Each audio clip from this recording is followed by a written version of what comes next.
What's up guys, welcome back to my channel. So pag-uusapan natin ang mga balita sa boxing. IBF welterweight champion Jaron Boots Ennis versus the WBO super lightweight champion Teofimo Lopez is now in talks as a potential fight for Boots' IBF welterweight world title. Ni-reveal na mismo ni top rank CEO and promoter na si Bob Arum. Magandang laban to kung maikasan ni Bob Arum.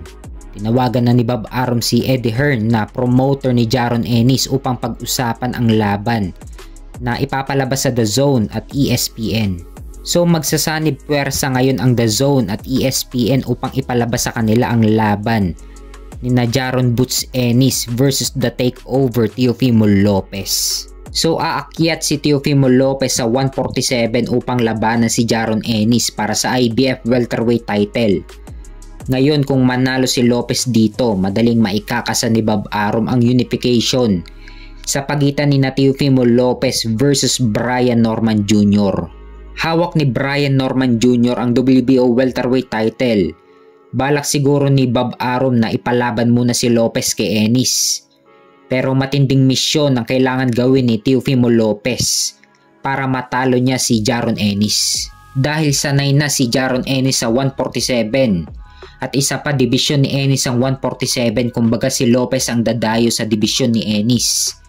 Advantage ito para kay Jaron Ennis pero malaking kawalan to kay Ennis kung matalo siya kay Teofimo Lopez. Yung mga big fights na nag-aantay kay Ennis tulad nila WBA super welterweight champion Terence Crawford, interim WBC super welterweight champion Veril Ortiz at Conor Benn, maglalaho yan kung matalo si Ennis kay Lopez.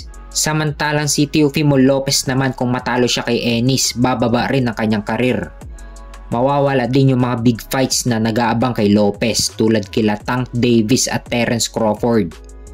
Pero mananatili pa ring WBO champion si Lopez sa 140 pounds.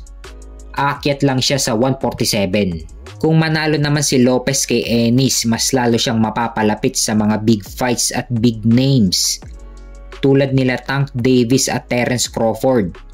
Kung manalo dito si Lopez, pwede niyang akyatin agad si Crawford sa 154. Pero gaya ng sabi ko kanina, matinding misyon ang kailangan gawin ni Lopez para matalo niya si Ennis. Dahil si Ennis ang pinakamahirap talunin sa welterweight. Pero nagtitraining na rin si Teofimo Lopez kasama sina Canelo Alvarez at Eddie Reynoso. Panigurado may plano na sila kung paano tatalunin ang estilo ni Jaron Ennis.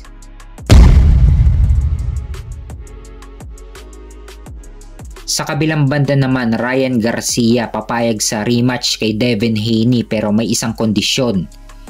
Pahayag ni Ryan Garcia na run it back the same way, just a little higher weight class. So ito yung hinihinging kondisyon ni Ryan Garcia na sa mataas na dibisyon na sila maglaban. At ayaw na ni Ryan Garcia sa 140 pounds.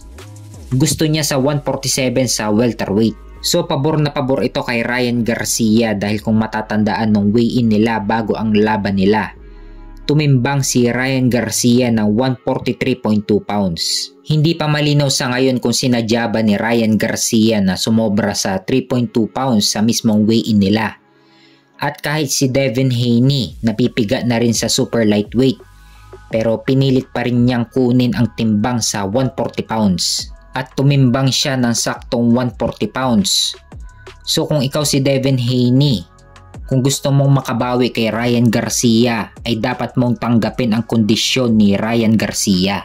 Kung hindi naman tatanggapin ni Devin Haney ang hinihinging kondisyon ni Ryan Garcia, wala rin. Dahil hindi rin naman maghahabol si Ryan Garcia kay Devin Haney. Dahil pinatunayan na rin ni Ryan Garcia na pinulbos at pinabagsak na rin niya si Devin Haney sa ibabaw ng ring. Kahit na nauwi sa no contest ang laban nila. Pero pagdating sa mga boxing fans, natalo na si Devin Haney kay Ryan Garcia.